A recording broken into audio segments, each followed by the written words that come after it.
messieurs, nous accueillons son Excellence, Monsieur le Premier ministre, chef du gouvernement du Mali, sous vos applaudissements. Mesdames et Messieurs les présidents et représentants des partis politiques, je voudrais commencer par vous remercier d'avoir répondu si massivement à notre invitation. Les nouvelles autorités, le président de la transition et le gouvernement ont indiqué dès les premiers jours les orientations qu'elles comptent donner au processus de transition. Vous vous souviendrez, après la nomination du Premier ministre le 7 juin, dès le 13 juin, à l'occasion du premier conseil de cabinet, le Premier ministre disait devant les membres du gouvernement réunis au complet, je cite, « Nos compatriotes meurtris par des souffrances de toute nature attendent beaucoup de nous. Les circonstances que nous vivons font que l'attente des populations est grande. Beaucoup d'espoirs sont fondés sur nous. Nous ne devons pas les décevoir. De nombreux citoyens sont optimistes, pris pour la réussite de la transition, font des bénédictions pour nous. Certains, de bonne foi, sont sceptiques. D'autres, franchement hostiles. C'est leur droit. Il nous appartient de dissiper leurs réserves, leurs interrogations, de conforter l'espoir et d'obtenir l'adhésion de la grande majorité des Maliens. Ce même jour, j'indiquais que la nouvelle étape de la transition sera axée sur les domaines prioritaires suivants: l'amélioration de la sécurité, les réformes politiques et institutionnelles, l'organisation d'élections crédibles, la réduction du train de vie de l'État, la moralisation de la vie publique, la fin de l'impunité et la satisfaction d'une part importante de la demande sociale. Ce jour, j'indiquais sur le deuxième chantier de la transition, le gouvernement, sur instruction du président de la transition, placera au cœur de la refondation les réformes politiques et institutionnelles. Mesdames et Messieurs, je disais ce jour, toujours, que le gouvernement s'attachera à obtenir une trêve globale, politique, sociale, syndicale, afin de créer un climat d'apaisement, de sérénité et de confiance mutuelle. C'est ainsi que nous pourrions baliser le chemin pour faire réalité les réformes nécessaires à la refondation du Mali. Il s'agira essentiellement de créer les conditions d'une réforme consensuelle des textes permettant de garantir l'érection d'une administration professionnelle et moderne, de réadapter la politique de décentralisation pour une gouvernance plus efficiente, de réviser la charte des partis politiques et la loi électorale afin de mettre un terme aux conflits post-électoraux récurrents. Pour cela, il sera envisagé la création d'un organe unique indépendant de gestion des élections réclamé unanimement par la classe politique. Je voudrais dire à ce stade, pour rappel, que la demande de création d'un organe indépendant date de 2002, pour la première fois. Ensuite, dans la décennie 2002-2011, le dossier n'a pas suivi de grandes avancées.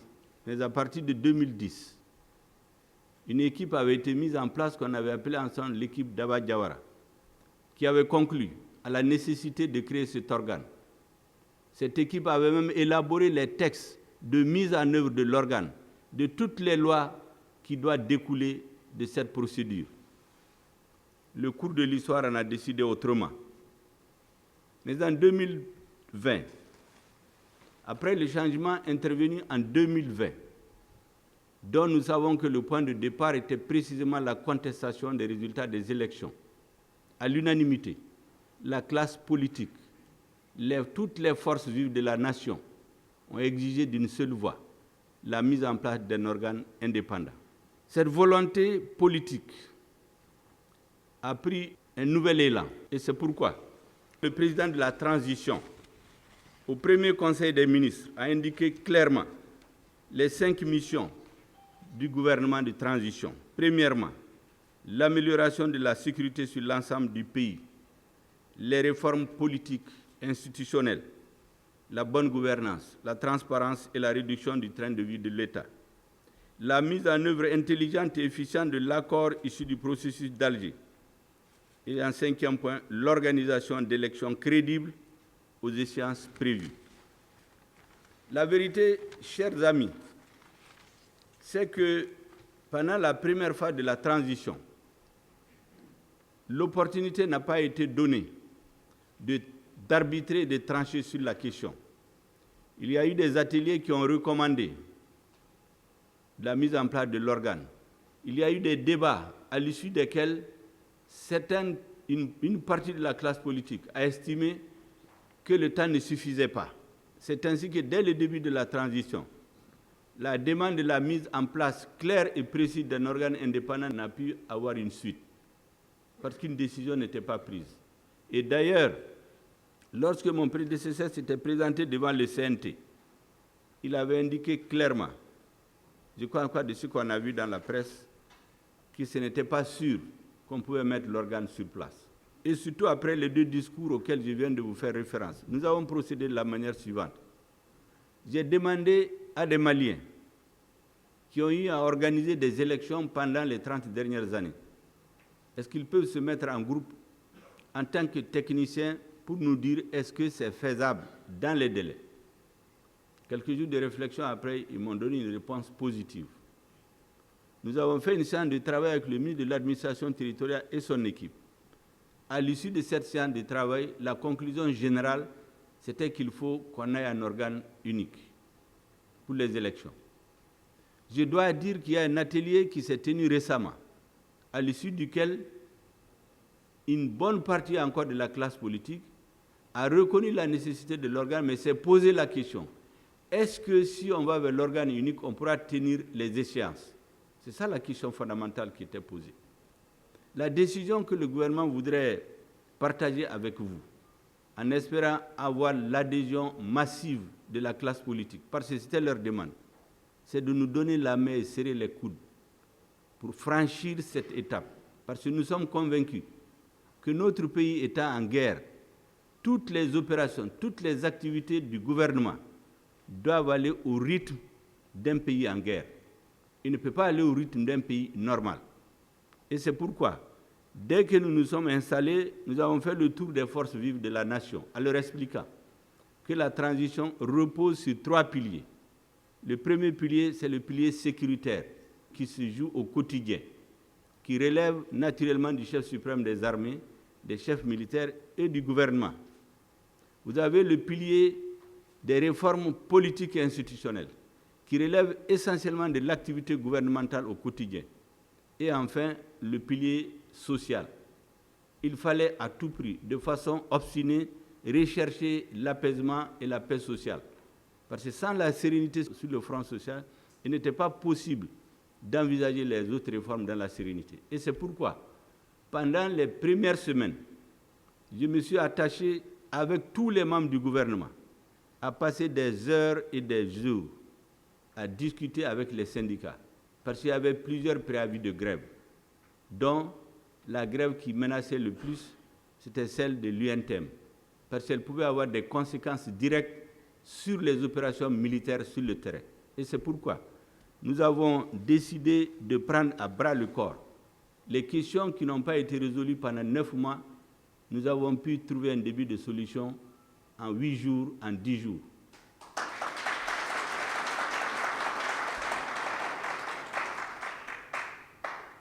les revendications syndicales ont été abordées d'une autre façon.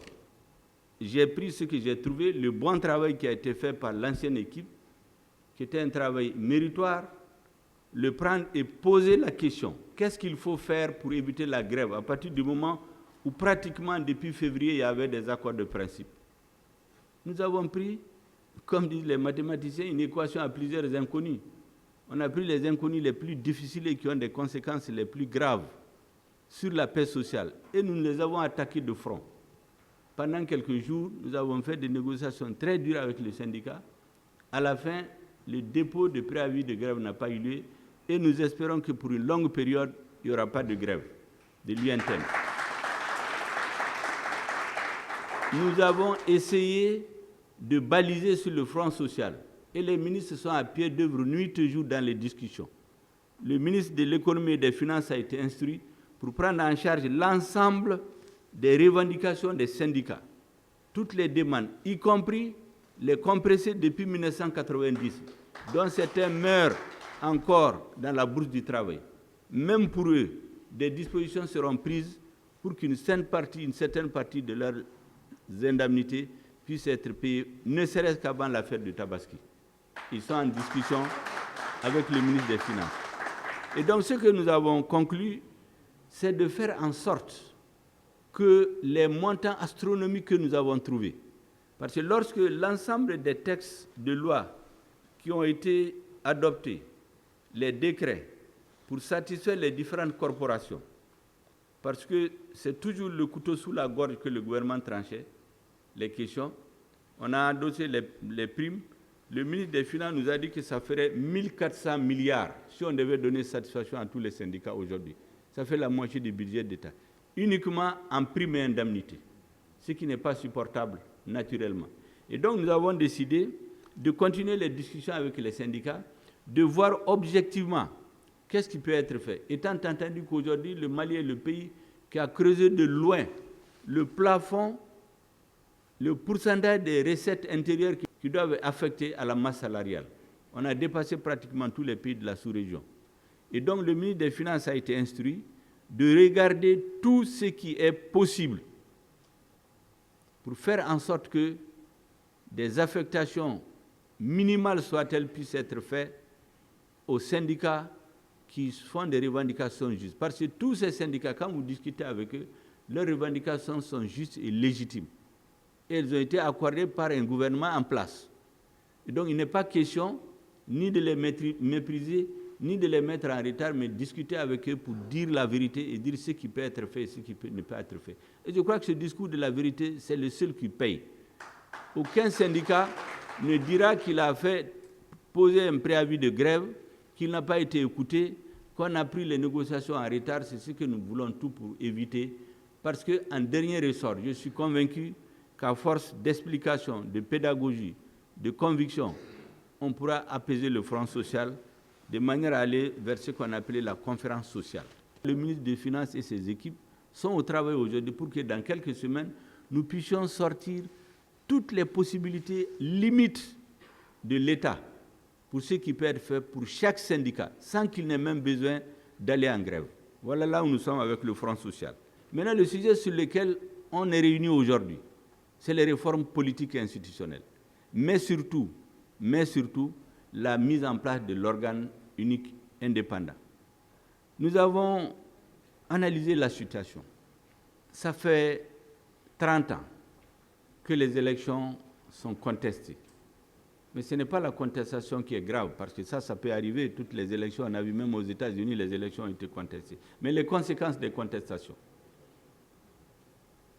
c'est plusieurs années de crise politique, de confiance avec des morts, des emprisonnements, et souvent les ruptures de l'ordre institutionnel.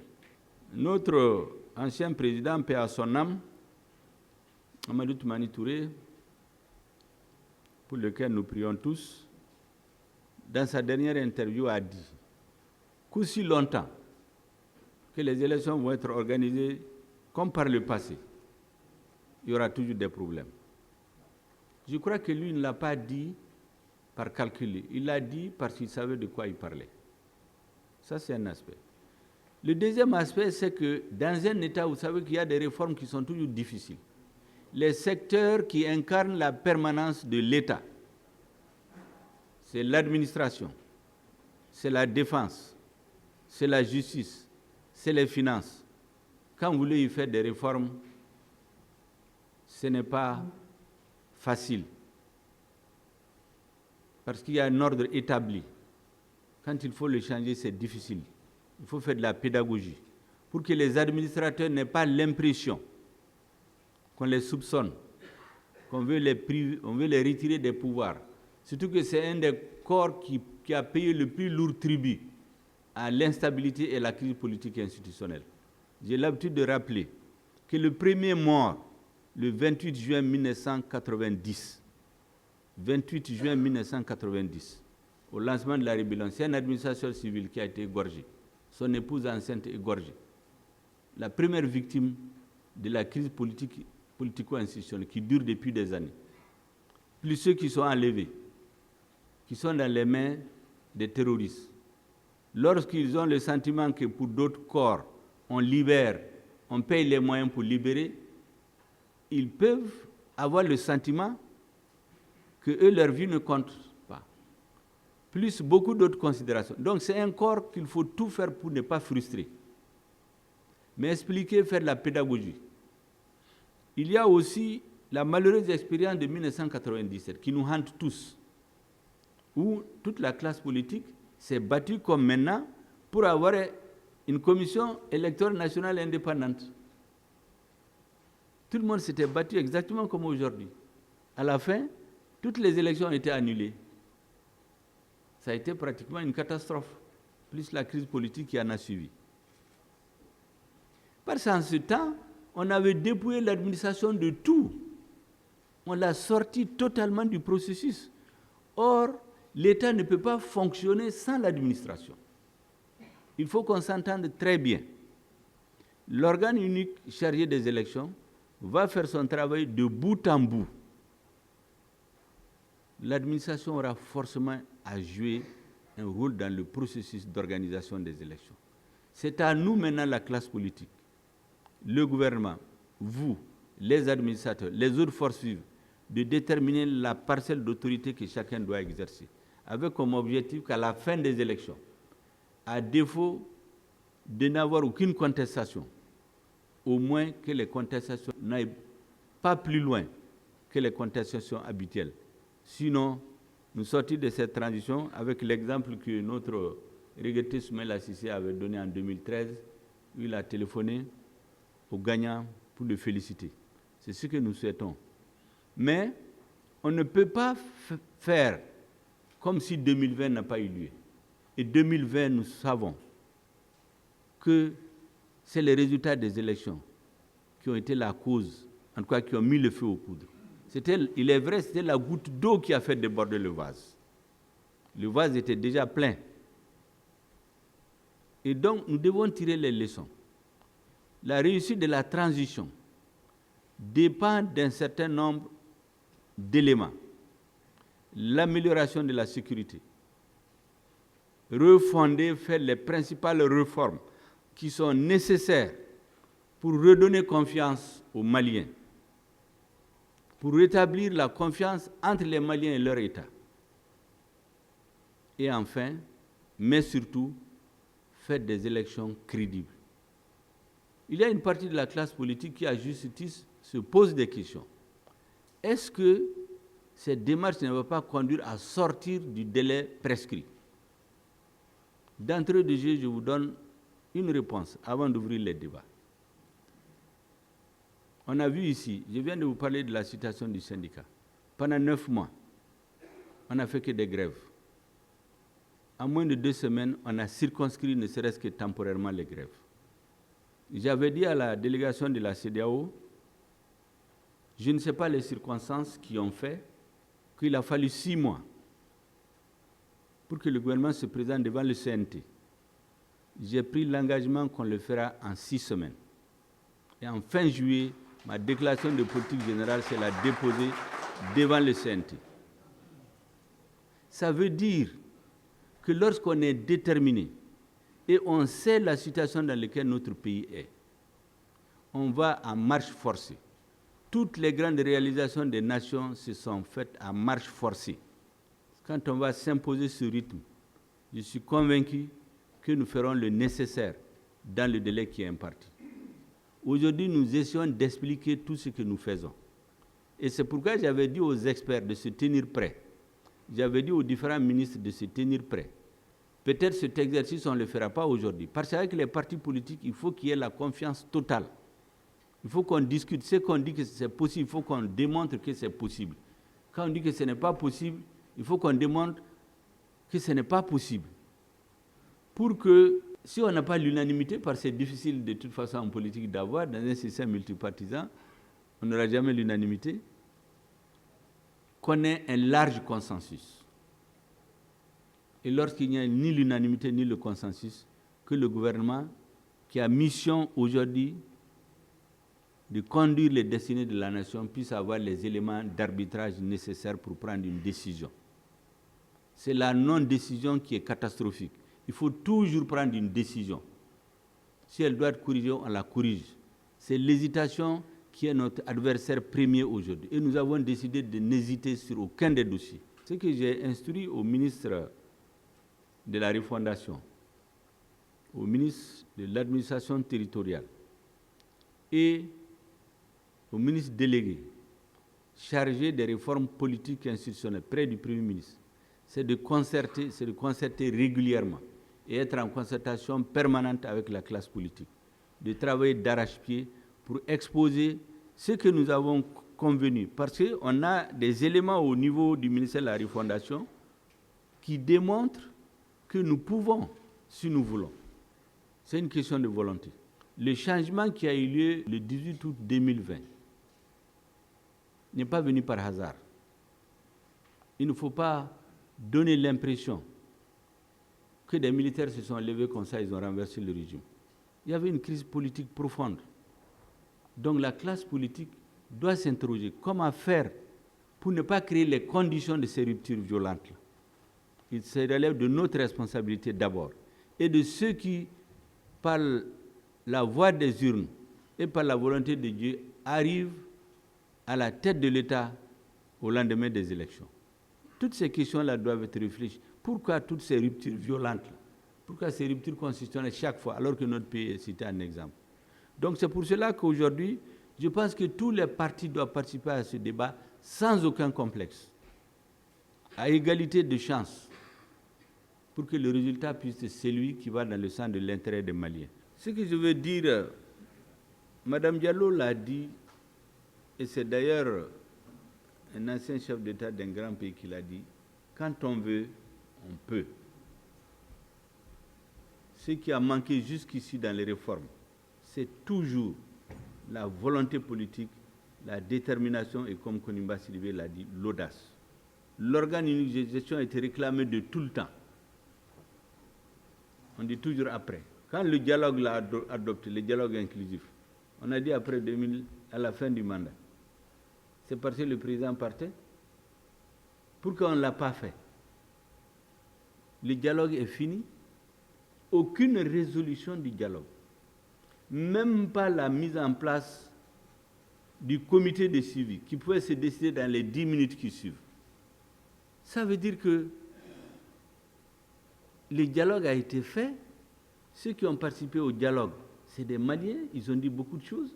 Ceux qui n'ont pas participé avaient leurs raisons, je crois qu'on l'a suffisamment expliqué.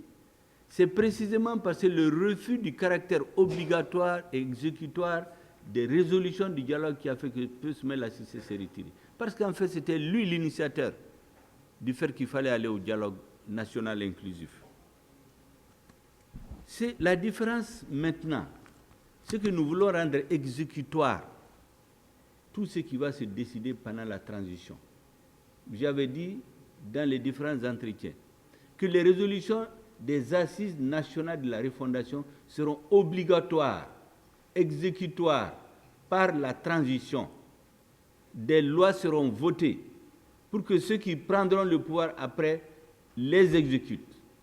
Et j'insiste sur quelque chose, il ne faut jamais commettre l'erreur de faire croire qu'on fait faire fonctionner l'État et le processus électoral sans l'administration. Certains l'ont dit, c'était l'une des erreurs, je ne dis pas la seule, l'une des erreurs de 1997. Vous savez, l'administration, c'est normal qu'elle continue à fonctionner. Elle ne peut pas s'arrêter. Elle pédale en permanence parce que si elle s'arrête, c'est l'État qui s'arrête. Donc, un séminaire soit organisé, moi, je ne vois pas de mal en ça. La seule chose qui est discutable, c'est se servir des résultats du séminaire comme étant l'alpha et l'oméga du processus. C'est tout ce qui est discutable. Le fait que le ministre organise un séminaire, c'est son travail. Il doit être en avance. Il doit être toujours prêt. Parce que si demain on dit qu'il n'a pas fait, c'est en ce moment qu'on a dit qu'il n'a pas fait son travail. Mais que les résultats du séminaire soient contestés. Certains ont dit qu'ils n'ont pas été invités. D'autres disent que les résultats ont été contestés. Diarra a dit que le séminaire était bien. En même temps, il dit qu'il n'a jamais vu une réunion d'imprimés qui n'a pas la même solennité. Précisément, moi, je ne suis pas dans la solennité. Je suis dans le travail pratique, directement avec les gens, qu'ils s'expliquent.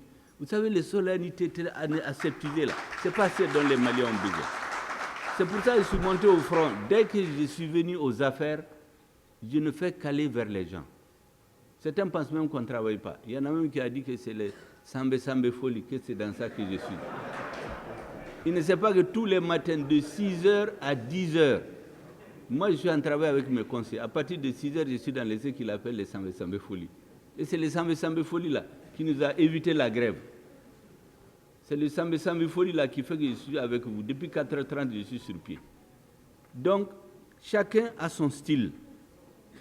Il faut respecter le style des gens.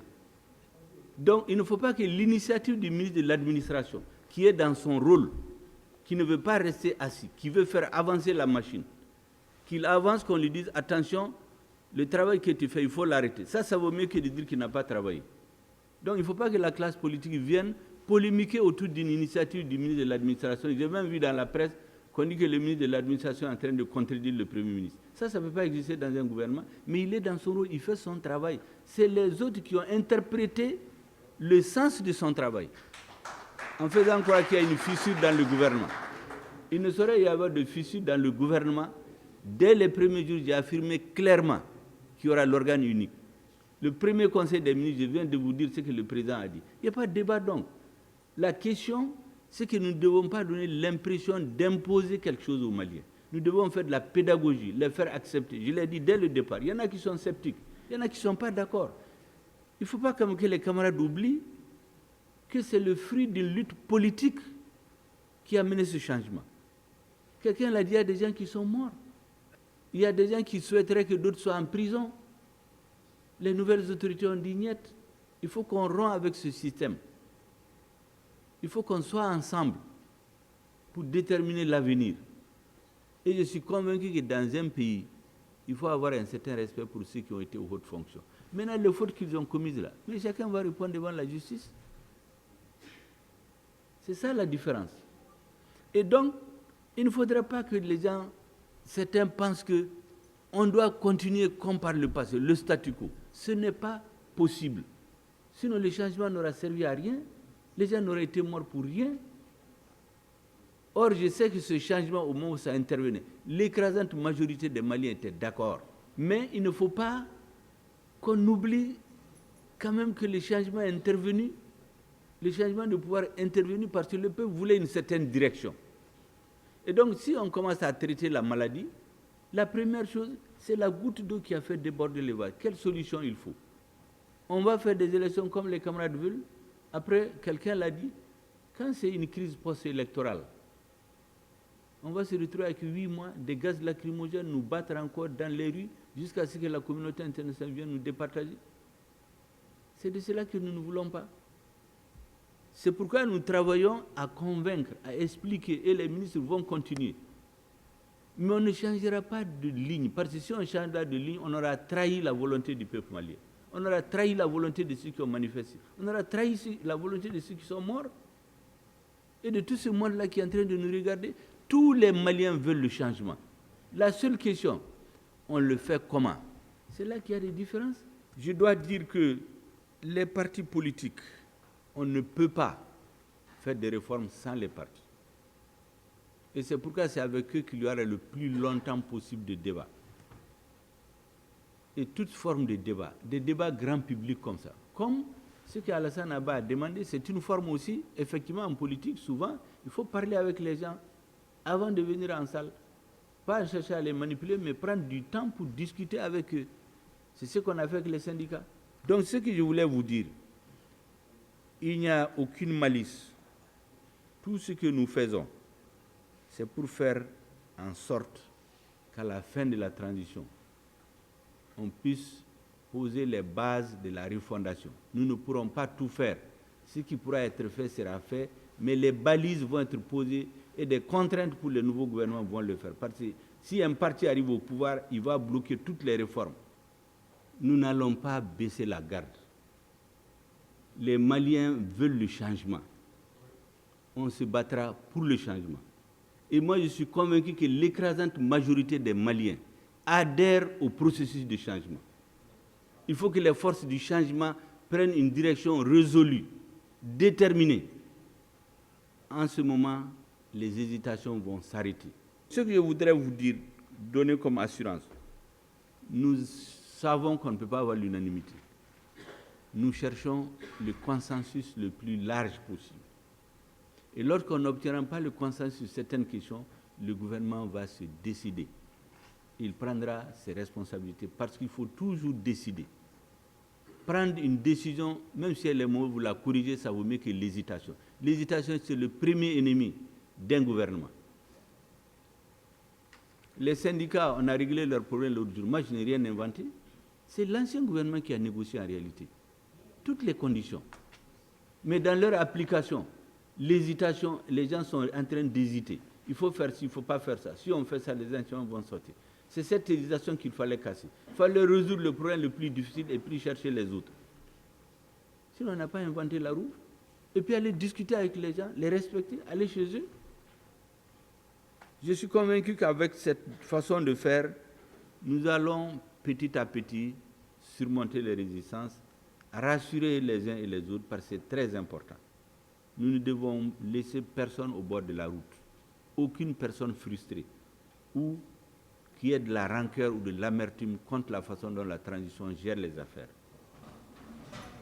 Et c'est pour cela que je souhaite que dans les débats qui vont continuer à l'avenir avec les ministres, il faut le faire dans le plus grand respect. Dans le plus grand respect, dans le respect des aînés. Ne pas leur manquer de respect. Je souhaite que cette rencontre qui finit, me semble-t-il, sous une bonne note, ne soit pas présentée comme au début des débats, où il y avait beaucoup de passion, beaucoup d'incompréhension. Parce qu'à l'avenir, je suis convaincu que les débats vont être de plus en plus passionnés. Parce que ça va être prouvé que dans tous les cas, il vaut mieux mettre cet organe. Ça nous mettra à l'abri de beaucoup de surprises. Et c'est ce gouvernement qui peut le faire. Parce que comme on dit, il n'a rien à perdre là. C'est qu'il a tout à gagner parce que si la transition se passe bien, c'est bon pour notre pays. Et je pense que c'est bon pour ceux qui en ont la responsabilité.